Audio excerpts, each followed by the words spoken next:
the Russian citizens and our friends around the world, as well as those who still nurture illusions that a strategic defeat can be inflicted against Russia, about events that are happening in the Special Military Operations Zone. I'm talking about what happened in the wake of long-range Western weapons being used in the Special Military Operations Zone. As a result of the escalation, the United States and their NATO allies said that they give their permission to use long-range weapons against targets inside Russia. Experts know fully well, and the Russian side has underscored this time and again, that using such weapons without the direct involvement of military operators from manufacturing countries is impossible. On November the 19th, 6 ATACMS missiles manufactured in the US were used, and on the 21st, a combined attack using Storm Shadow manufactured in the UK and missiles manufactured in the US were used to attack missile targets in the Bryansk and Kursk regions of the Russian Federation. Starting from that point, as we have underscored many times, the regional conflict in Ukraine, provoked by the West, acquired a global character. Our anti-missile systems countered those attacks. As a result, the targets and objectives set by the enemy were not achieved. The fire and the ammunition storage in the Bryansk region, as a result of fragments of ATACMS missiles falling, has been contained. No victims. In the Kursk region, one of the command and control centers of our Sever group was attacked. As a result of the attack and the countermeasures, there have been people wounded and killed, and those who were involved in servicing these facilities,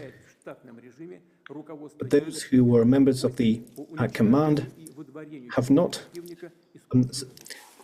been hit by the attack and are now continuing their operation to remove the enemy from the Kursk region. I repeat, the use of such weapons cannot change the course of the special military operation. Our military is successfully advancing along the entire line of contact, and all the objectives that we set before ourselves will be met. As a response to the use of US and UK manufactured weapons, the Russian forces have carried out a combined strike on one of the military-industrial facilities in Ukraine. And this included the test of a novel intermediate-range Russian missile system. A ballistic missile with a non-nuclear hypersonic payload was used. The test was carried out successfully. The objectives of the launch have been met. One of the largest and well-known industrial centers that is known since the Soviet times in the Dnieper region, which is known and to be involved in enemy production, was hit. And further plans are being made in Europe and the Asia-Pacific to deploy weapons and missiles. And we believe it is a mistake on the part of the United States to destroy the system that was established by the Missile Treaty in 2019. We see that the United States and their allies are now considering and have successfully tested their capabilities to deploy advanced missile systems in different parts of the world. And their exercises routinely include the use of such weapons. Russia has unilaterally refused to deploy intermediate and small-range missiles until we see similar weapons deployed by the United States in a region of the world. The use of the novel system, which was essentially an operational test, was carried out in response to the decisions made by the United States and their allies. And the further actions will be considered and decided based on what we see from them. The further course of action will be determined based on the threats to the security of the Russian Federation. We believe that we have the right to use our weapons against military facilities of countries who allow their weapons to be used against ours.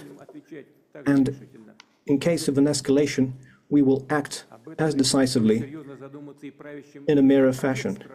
The ruling elites of the countries are nurturing plans to use their military contingents against Russia should be warned. When choosing measures to be used in response, such as the use of systems that was tested recently in Ukraine, will certainly include warnings to civilians and to clear the zones that will be targeted, and we will certainly do this in a transparent fashion. And we do not have any fears that it will reduce the effectiveness of those systems, because there is no way to counteract a missile that flies at 10 Mach, which is 2.5 to 3 kilometers per second. Existing anti-missile systems and the anti-missile systems deployed by the United States and Europe cannot intercept such missiles. It is impossible. So, once again, it is not Russia, but the United States who have destroyed the system of international security. And they are trying to preserve their hegemony and stoking a global conflict. We have always preferred, and we still prefer, to resolve our disagreements using peaceful means, but we are prepared for any scenario, and if anyone has any doubts, they shouldn't. There will always be a response.